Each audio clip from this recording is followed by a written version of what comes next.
Close your eyes and imagine a battery that is way safer than conventional lithium-ion batteries, that lasts much longer, and that can be charged in just 1 minute, and above all, is much more environmentally friendly to be produced. This is exactly what the new thin film batteries of today's guest will deliver, or should deliver. Abdessalem Aribia, scientist at Empa's Thin Film and Photovoltaics Laboratory, co-founder of Empa spin-off Battery, and, last but not least, Empa Entrepreneur Fellow 2023. Probably one of the longest introductions I had on Bright Minds today, nonetheless, and even more so, welcome to the show, Abdi. Thanks a lot, Michael. Happy to be here. My name is Michael Hagmann. I'll be your host today, as those of you who tune in on a regular basis will probably know. For those of you who had not had a chance to tune in last time, one of the last episodes, Bright Minds is a series of videos and live streams in which we showcase some of our researchers and their clever ideas for a sustainable future. Now back to today's guest, Abi. With your battery spin-off, you want nothing less than to revolutionize battery technology. Why do we need a revolution in this area? Yes, Michael, so this is a good question. The way batteries, especially lithium-ion batteries, are made today on a cell level is very similar to how they have been done 1991 with their first commercialization. Sort of 30 years ago. Correct. Okay, so it's Since very old technology, if you wish.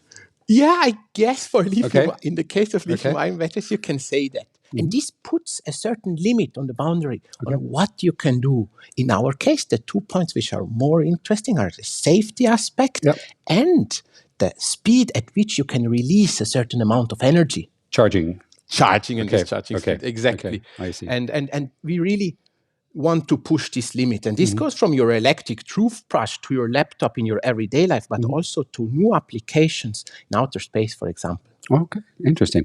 Now, I mentioned a couple of features in my introduction, and taken together, to be honest, they almost sound too good to be true.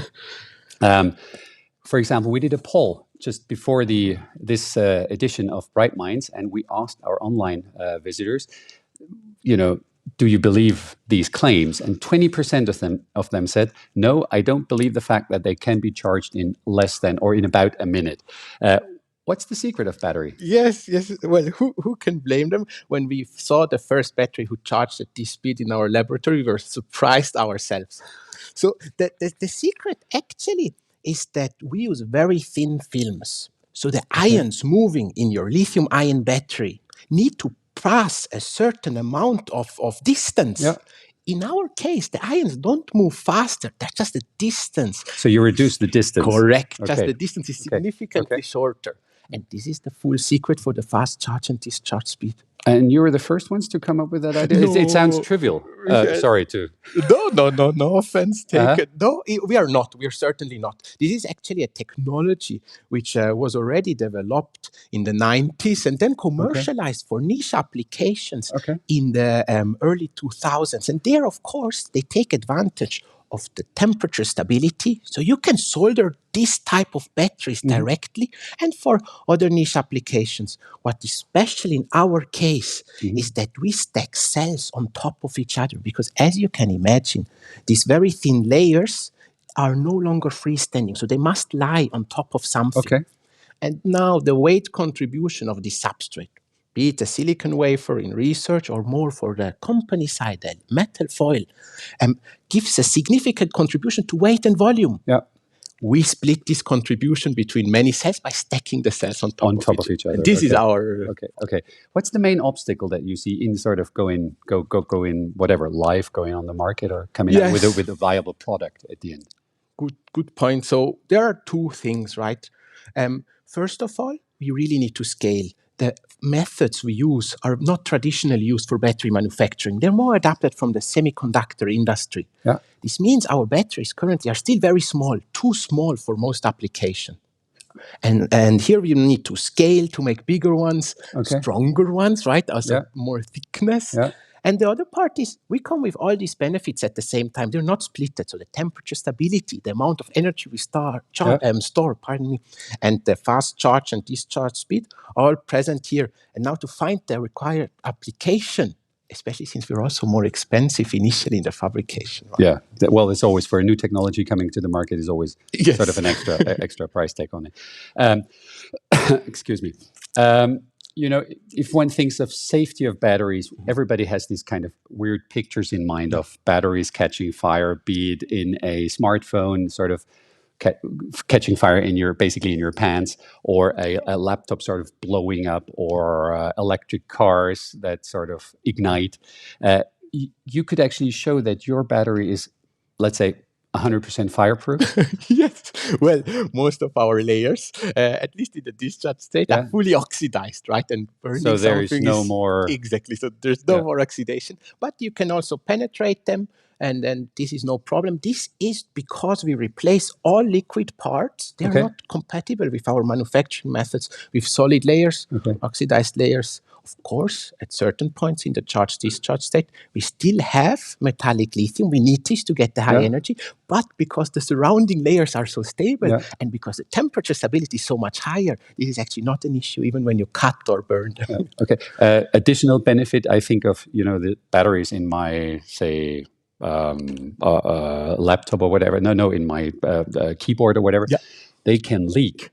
Yes. The liquid can sort of seep out. In your case, that's not possible. No, we don't even need to. We package them to protect them from moisture and air, not to contain any liquid inside. Now, in the lab, of course, on lab scale, your batteries perform nicely. Well, we're limited by the testing equipment. So what do you see? What's the biggest challenge in upscaling, in sort of, getting to a size where I can actually use your batteries? Yes.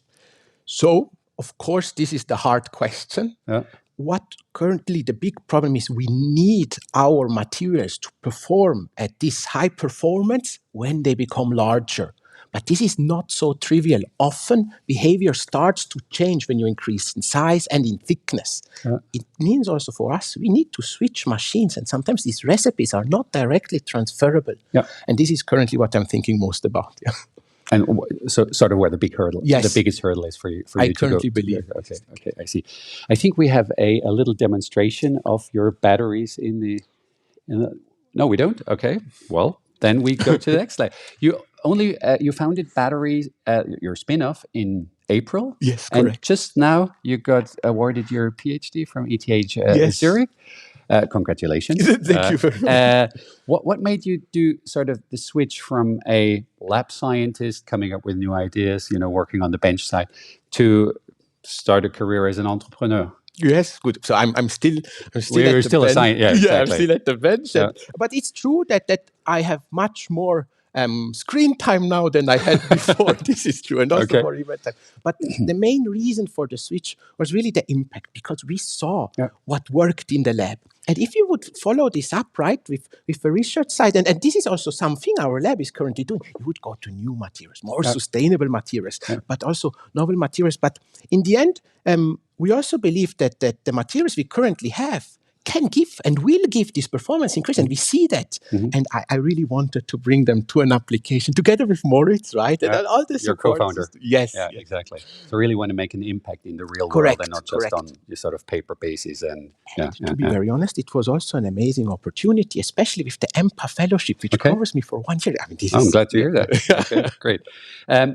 Probably, if one does a transition as you just did, the learning curves are usually tremendously steep. So in the last, say, 12 months, you must have learned an awful lot. What's the biggest lessons you could sort of share with us? Maybe first to take away the fear. While there is an extremely steep learning curve, there's also a lot of support, right? There's this boot camp on the Empa side. InnoSwiss has support and guidance systems. But I guess the best advice, or which resonated most until now with me, was that to have strong opinions weakly held. And at first I didn't understand, but what it means is like, I really need to defend, right, why we're doing this. And the decisions are immediate, right? I discussed with Moritz after meeting a large-scale manufacturing system provider, like, are we taking this or not? And this is the decision, right? And at the same time, we come from a research side. So we need to be open for new ideas. And they're coming constantly. And if they're good, we adapt to them. And sometimes it's hard to judge, right? And especially because you get attached also to what you work during your PhD for so many years. And so pet projects and so forth. Correct. There's just no place and no financing also for this. So sort of looking ahead in the future, although crystal balls are, tricky thing, I know that. What are your plans, at least, for the sort of years to come? Yes, good. So currently, our approach is we developed a minimal viable product here at Empa. And this is really 24 as a big year. But at the same time, we also are testing large-scale systems. So the systems for a pilot line, which can build such a battery in an amount big enough to provide for an application. Sort of in numbers that are... Yes, in number, size, and so we're currently testing these two things. So on the technological side, this is really now the big thing coming up next year. And when would you reckon one could buy one of those things? I assume, since you mentioned the price tag attached to your to the new product, I assume that the first practical applications would be sort of niche markets and not consumer markets. 100% correct. And this is actually... This is actually, in a few years, this could already take place, right? With the next system, we tested 24, and then you can think ahead. But if you think about when our battery will leave the atmosphere, with the certification process and also the testing and the size required for a satellite, for example, you will need to give us a few more years. So space is basically, or definitely an area of application that you have in mind. Well, as I said, strong opinions weakly held, but at this point, we see many benefits for space applications. The batteries are very reliable, right? And they're literally made in vacuum chambers. Well, there you go. It's not that simple, right? But in principle, the idea still holds. And it's also something close to my heart, actually. Space exploration. I'm looking forward to really? this. Yes. Okay. Well, it's sort of the last front. Well, I feel so, though. Exactly. Sort of Star Trek, to boldly go. You catch me so your battery goes to boldly go where no battery has gone. Yes. Well, no, not really. And where Abi is not good. No, there are many batteries. Okay, I see. Well, that was it for our little conversation. Thank you very much for sharing your insights into the battery technologies and so forth. And the best of luck for your future developments, for the fledgling of your company, and hopefully you'll sort of be able to manage to turn out a viable product in a short time. Okay. Now we come to questions from the audience. Are you prepared? Okay, so we have a question by Lydia Roth. When charging lithium-ion batteries, there is a risk that the batteries will quickly overheat. Yeah, that is true. You can actually feel that when you charge it. Now you want to charge the batteries even faster. Well, that's a good question. Won't they overheat even more? Yeah, this is a really cool question and very valid. In our case, as I maybe mentioned before, the speed at which the ions move is not higher. It's just the distance which is smaller, right? So while the ions and the heat generated for a battery when you charge fast is high, it's not higher in our technology. The pathway is shorter. Okay. And then we have the big benefit that we have much more temperature-stable materials around. Right. Yeah. Okay. So no liquids. Okay. True. Okay. Next one, Roger Frey. Sorry. What's your favorite thing about running a startup? I'm also in science and I'm interested in starting something up, but I do have my concerns. Yeah. Yes. So my favorite thing.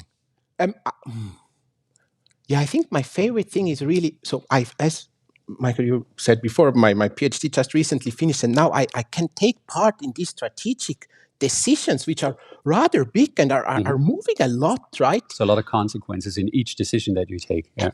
This is still a big change for me, and this I feel very privileged to have the opportunity to. There are other things. My email thing is much bigger and there's much more time on that side than before. This may be something I not enjoy as much, but all in all, it's really cool.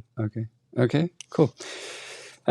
Maria, I love everything that has to do with space. Fellow space lover. Can you tell us more about potential space applications? I think she means sort of go into the detail. Where would you actually need batteries in space? What would they power? So kind of these things. Yes. So it's a tricky question actually because our battery still has some extra applications where it's not so clear. My answer is also based, so we are part of the European Agency's Business Incubator, which is an amazing opportunity for us. The ESA big. Yes, European Space Agency. And there we had the possibility to also discuss these applications. And of course, there are satellites, right? Where you either, if they rotate fine, you have quickly, you have many charge-discharge cycles, and then the battery has advantages because you don't need to oversize it so much with this long cycle life. And of course, on the other hand, it can also be mission enabling, right? And here I'm always thinking about the unmanned flying vehicle on another planet, right? Because the fast charge discharge speed. Or example, the rover. Correct. The Mars rover. Correct.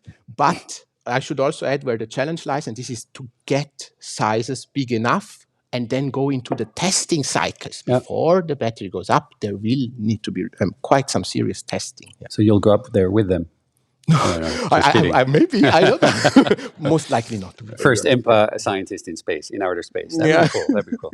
I agree. So, next one, Alexandra.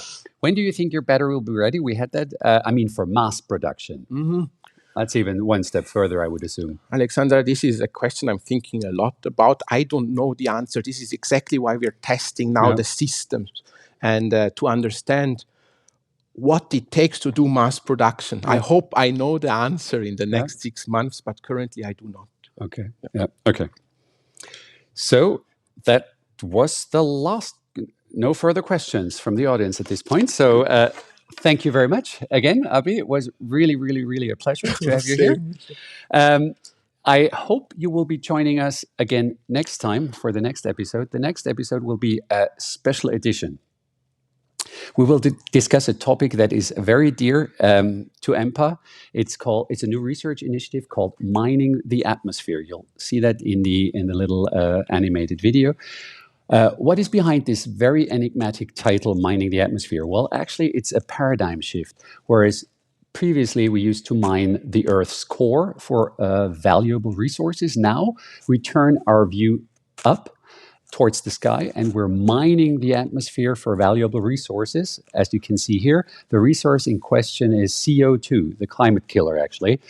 We take CO2 out of the atmosphere, want to take CO2 out of the atmosphere, but instead of just burying it under seas or underground, we want to take CO2 and make something really valuable out of it. That is materials, that is base chemicals, that is synthetic fuels, that is materials for the construction industry. So it's a really, really bold idea. It's a big goal. There's a lot of challenges ahead, but we want to tackle that, and we want to talk about this next time. And I hope you're going to tune in. So stay tuned for more details. We'll put out the dates on our social media channels and the Bright Minds website. I hope I'll see you next time around. Tune in, join the show, and since we're approaching a very special season of the year, last thing I wanted to say is Merry Christmas to all of you out there. All the best for the new year. It was a pleasure to have you hosted today and in future. See you around.